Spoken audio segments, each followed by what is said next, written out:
सबसे पहले देश की राजधानी है दिल्ली।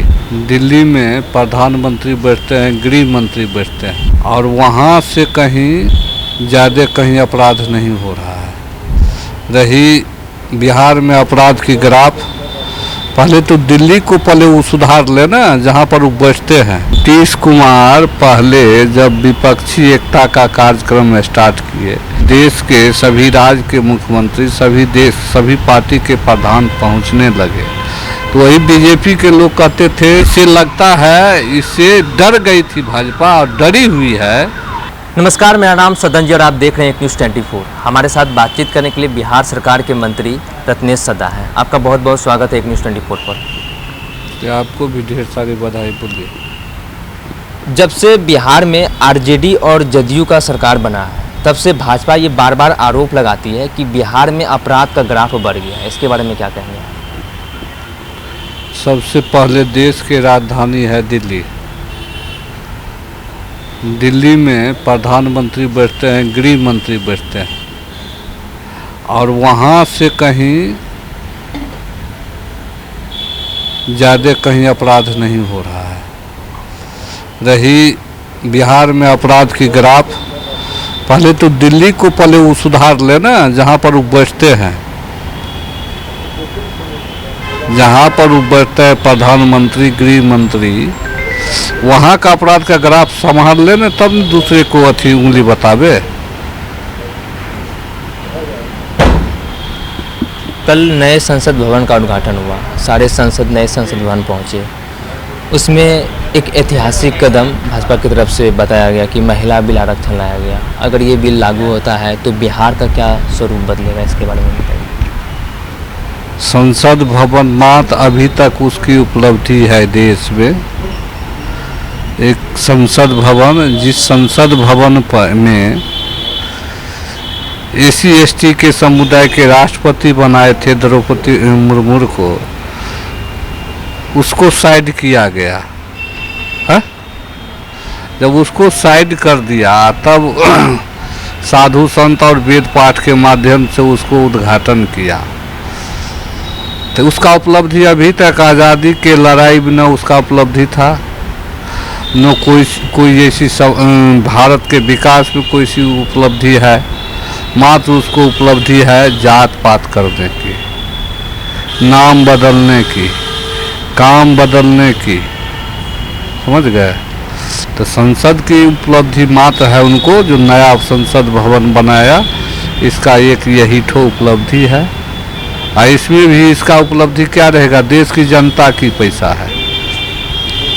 और रही महिला बिल की आरक्षण की बात, तो केंद्र का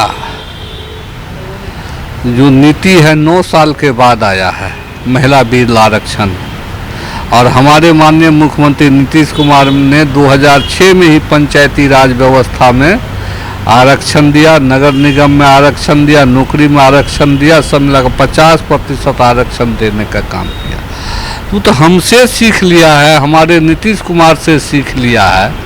हमारे नीतीश कुमार को गुरु माने ना। इनका विजन है उस विजन, जैसे इनका विजन है जीविका दीदी, इनका विजन है 7 निश्चय योजना, इनका विजन है हर घर नल जल, हर गली पक्की नली, जल जीवन हरियाली। इस सारे चीज का अनुकरण करके वो आज वो लागू करने चला है। इसलिए इस केंद्र में जो भी लोग बैठे हुए हैं उसका गुरु है नीतीश कुमार। नीतीश कुमार से सीख लेते हैं, तब उस बात को प्रचार प्रसार करते हैं और बिहार पहले करके, नीतीश कुमार पहले करके दिखा देते हैं। आपने इतना सारे योजनाओं को मतलब गिनाया, कैसे कैसे नीतीश कुमार ने काम किया। तो 2024 लोकसभा चुनाव की अगर हम बात करें तो क्या प्रधानमंत्री के दावेदारी नीतीश कुमार होंगे? और फिर 2024 चुनाव को आप किस रूप में देखते हैं, उसके बारे में क्या?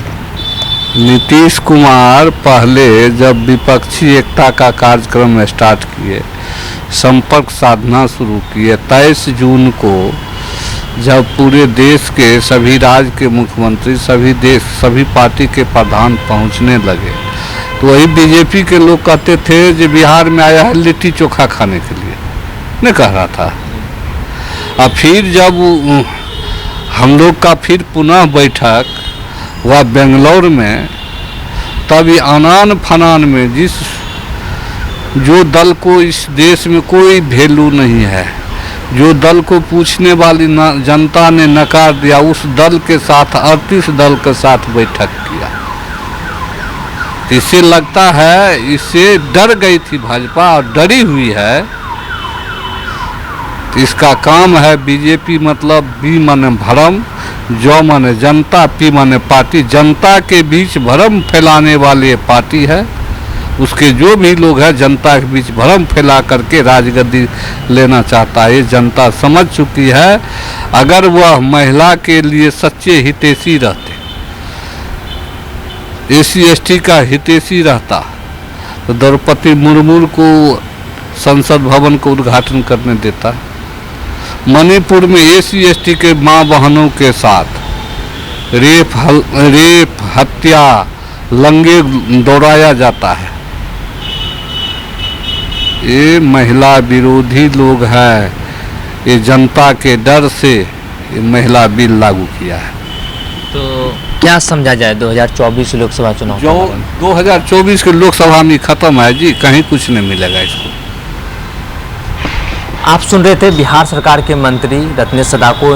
इन्होंने हमारे हर सवाल का जवाब दिया। सत्ता के हुक्मरानों के हिस्सों से कुछ सवाल जवाब हुए, बाकी सिलसिला चलता रहेगा। अब आपकी बारी है, आपकी क्या राय है नीचे कमेंट बॉक्स में बताइएगा और देखते रहिए एक न्यूज़ 24। मेरे सहयोगी विष्णु के साथ मैं सदन जी पटना।